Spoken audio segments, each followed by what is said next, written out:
নমস্কার, আমি Subrata Santra. Welcome to সায়েন্ট্রো ড্রাগন। জাম্বো রেডের বাগানে আমরা এখন আছি। এই আজ হচ্ছে জানুয়ারির 3 তারিখ। কি লেভেলের গ্রোথ নিয়েছে আপনারা দেখতে পাচ্ছেন।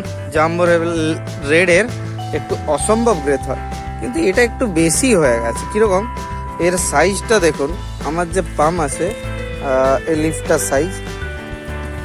সাইজ, আমার যে তালু আছে এই তালুর থেকেও চওড়া, পুরো 4 আঙুলের উপরে চড়া এই লিফটা।